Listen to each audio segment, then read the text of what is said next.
Сарлагыг Төв Азийн өндөрлөгт оршдог Афганистан, Бутан, Монгол, Орос, Хятад, Энэтхэг, Киргиз, Тажик, Балб зэрэг орнуудын уулархаг нутгуудад голлон үржүүлдэг. Дэлхийд 14 сая орчим сарлаг байна. Монгол улс сарлагын тоо толгоогоор Хятадын дараа 2 дугаарт орж байна. Манай улс нийт 600 мянга орчим сарлагтай бөгөөд нийт сарлагын зөнхлөх хэсэг нь Алтай, Хангай, Хөвсгөлийн улсын савнуудгаар далайн түвшнээс 2000 м-ээс дээш уулын өндөр бүсэд эдээшин дассан байдаг. Монгол улсын нийт сарлагын 90% Хангай болон Баруун бүсийн 7 аймагт үржүүлж байна. Швейцарын хөгжлийн агентлагийн ногоон алт төсөл нь Архангай, Баян хонгор, Завхан, Баян өлгий, Ховд, Овс, Говьлтай аймагуудад сарлагын хөөврийн нэмэгдсэн өртгийн сүлжээг хөгжүүлэхээр ажиллаж байна. Төслөөс хийсэн сарлагын зүсний судалгааны дүнгээс харахад хар зүс 63%, бор зүс 14%, хөх зүс 8%, цагаан цайвар зүс 7%, тарлан зүс 8%-ийг тус эзэлж байна. Сарлаг нь Монгол малын хурц идээшилдэггүй таг, тайгын бүслүүрийн байгалийн бэлчээр сайн дасан зохицож идээшилдэг учраас намдор газрын өвс, ус тэгш бэлчээрийг бусад малд ашиглах боломж өгдөгөөрөө бэлчээрийн сэлгэлттэй, байгаль дээлтэй амьт юм.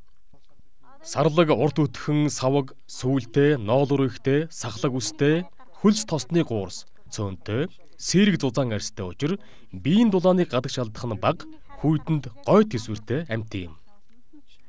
Сарлагын үс, ноолур, саваг, сүүлний үс хялгас нь улирлын онцлогоос шалтгаалan шинэчлэгдэн халуун хүйтний улиралд биеийн дулааныг зохицуулж байдаг. Эрдэмтдийн судалгаагаар сарлагын үсний гуйжилтанд тэдний нас хүйс, тарга хүч, эрүүл мэндийн байдлаас хамаарч 3-аас 6 сард явагддаг байна. Сарлагын хөөвөр нь гуйцсны дараа зуны цагт их биеэр тачир гялтгансан өнгөлөг сор үстэй байх тул өссөн бүрхүүлээ нэмгэн хөнгөлсөн байдалтай харагддаг. Бие махбодын физиологийн үйл ажиллагаа гадаад орчны нөлөөллөөр сарлагын өсөн бүрхүүлийн хамгийн нарийн зөөлөн ноолуурын үс нь эхлээд хөөрдөг байна. Сарлагыг самнах хугацаа нь малын тарга хүч, цаг агаарын байдлаас хамаарж цөөн хоногоор эрт орой байж болох боловч нас бий гүйцсэн том үхрийг 4-р сард багтаан самнах нь тохиромжтой. Учир нь энэ үед хялгасан сулраагүй байдаг тул ноолуурлаг хэсэг нь илүү байдаг. Харин бярууны хөөвөр орой сулардаг тул 5-р сард багтаан самнах нь тохиромжтой. Сарлагыг самнахдаа салхи багтай нөмөр газар самнавал тохиромжтой бөгөөд нас бий гүйцсэн том сарлагыг босоогоор нь бярууг тусгай дэвсгэр дээр унгаж самнана. Самнахдаа хүзүү, дал, бөөр, гуй, хэвлий гэсэн дараалалаар самнана. Сарлагыг самнахдаа үсний ширхэгтийг нь дагуулan самнах бөгөөд хэтих дарж самнавал малын арьс гэмтдэг байна. Сарлагын хөөврийн бэлтгэлийн чанарыг дээд, 1, 2 дугаар зэрэг гэж ангилдаг. Сарлагын нас ахих тусам хөөврийн ширхэгтийн голж бүдүүрч ширхэгтийн урт богиносно. Иймд хамгийн нарийн бөгөөд урт дээд чанарын хөөврийг бага насны сарлагаас бэлтгэх боломжтой юм.